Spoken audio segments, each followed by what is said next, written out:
So ఇదనమాట. నిజంగా చాలా ప్లేస్‌లు దేశంలో తిరుగుతాను గానీ, ఇదొక సెపరేట్ ప్లేస్ అసలు. ఇక్కడికొస్తే చాలా బాడీ అంతా ఒక వైబ్రేషన్ లాగా అయిపోతుంది. ఏంటంటే నిజంగా పవర్ ఆఫ్ గాడ్ అంతే ఇక. సాధు సుందర్ సింగ్ గారితోటి దేవుడు ఏ విధంగానైతే మాట్లాడాడో, మనకు కూడా ఒక ఫీలింగ్ వస్తది ఇక్కడ.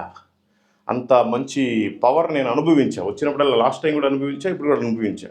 అందుకని దయచేసి ఎవరైనా ఈ ప్రాంతానికి వచ్చి మీరు కూడా ఇక్కడ ప్రార్థన చేసుకోండి. దేవుడు మీ జీవితాల్లో మేలు చేస్తారు. మీరు కూడా మరొక సాధు సుందరంగా తయారైపోయి మీరు కూడా మిషనరీలుగా పనిచేస్తారు. ఓకే, ఇదనమాట. దేవుడు ఈ చర్చిని ఈ ఇంటిని ఇంకా దీవించి అభివృద్ధి పరచును గాక. ఆమేన్. Okay brother, thank you. So ఇదనమాట. ఇదిగోండి, మీరు వచ్చినట్లయితే this all are relatives. No, I'll tell you. These all are different people okay, living here. సాధు సుందర్ సింగ్ గారి ఇల్లేమో ఇది, మీరు అటు చూడండి, అదేమో చర్చి. ఇప్పటికే ఇదిగో ఇక్కడ ఉండే ఈ స్థలాన్ని కొన్నారు, కనిపిస్తుందా? ఇది ఇప్పటికే ఈ స్థలాన్ని కొన్నారు.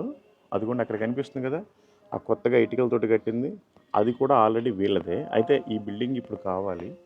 ఇది కనుక అమ్మేస్తే వాళ్ళు ఈ ప్రాపర్టీ మొత్తాన్ని వాళ్ళు ఒక మంచి ఆయన మెమోరియల్ హాల్ లాగా, చర్చ్ లాగా ఎవరైనా రావడానికి, ప్రేయర్ చేసుకోవడానికి, ఉండటానికి అన్నిటికీ కట్టాలని ప్రార్థన చేశామని ఆ బ్రదర్ చెప్పారు.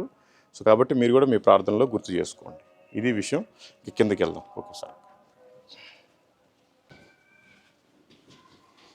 సో వాళ్ళ నాన్నగారు ఆ ఇంటిలో నుండి పాత ఇంట్లో కూడా ఇట్లాగే కిందకి మెట్లు ఉండేవి, ఇవే అప్పుడు యూజ్ చేశారంట. సో వాళ్ళ నాన్నగారు కింద పడుకున్నారు. ఆయన అక్కడ దర్శనాన్ని పొందుకున్న తర్వాత ఇక్కడికి వచ్చి వాళ్ళ నాన్నకి దర్శనాన్ని ఫస్ట్గా చెప్పాడు. ఫస్ట్గా చెప్తే వాళ్ళ నాన్న అన్నాడంట, 2 రోజుల క్రితమే బైబిల్ కాలబెట్టావు, ఇప్పుడు నీకు దర్శనం వచ్చిందా, నువ్వు ఎలా నమ్ముతావు, మనం ఏంటి, మన రిలీజన్ ఏంటి, ఆ రిలీజన్ ఏంటి, బ్రిటిష్ వాళ్ళ మతం, ఫారినర్స్ మతం, నువ్వెందుకు అది ఇదని చాలా గొడవ పెట్టాడంట.